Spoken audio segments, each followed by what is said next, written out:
When Roe was overturned, I told people that the next step would be to pull women out of the workforce and out of higher education. I was told that I was fear-mongering, it would never happen. How do I know that this is happening? Because I was raised as a Christian fundamentalist under Republican politicians, and I was told about this plan for as long as I can remember words. Let me explain to you how it's happening in real time.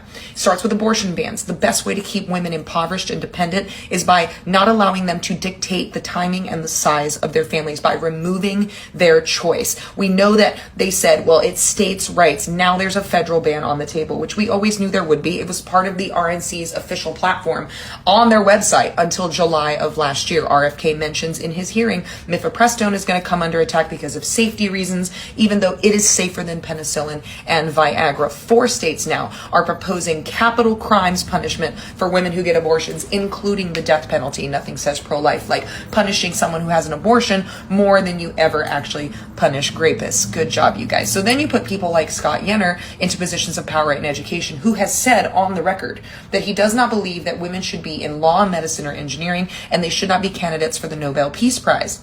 He also would fail all the women who took his class in Boise State. Boise State declined to investigate that. The neonatalist who saved his child's life was a black woman, unironically. Then what do? You remove DEI protections, preventing women from having equal access to higher education and the workforce, and they can now get fired for any reason. They can get fired because their boss doesn't think that women should work in the workforce. If discrimination isn't happening, then having a law saying you can't discriminate is not a problem. Then you introduce school vouchers and you sell it as school choice, when what you're really doing is defunding public education, making it inaccessible to the poor and to the middle classes. And for those children who do get into charter schools, they're religious schools, because children indoctrinated with religion young tend to have larger families than people who are not religious. And you sell this as school choice. Then you get the Department of Education to post things like homeschooling, the lifeline we didn't know we needed. Who's going to be quitting their job to homeschool the kids? Mom is going to be doing that. And you sell it as choice while taking choice away from women. And now there's no protections for women.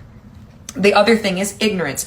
You scrub websites like the Office of Women's Medical Research so they don't have access to managing their reproductive care, managing the size of their families. You remove diagnostic information for providers about birth control and about STI prevention so that women can get less and less educated and less access to control the size and the timing of their families. And then you sell it as choice and say, well, there's no laws preventing women from being in the workforce or higher education, while you have assembled barriers to them being part of those very things. Ladies, this is an affront to us having equal access to the world that we live in when we are half the population. Remember that women did not get included in medical research until 1990. We have been neglected this whole time, and this is an affront to us being full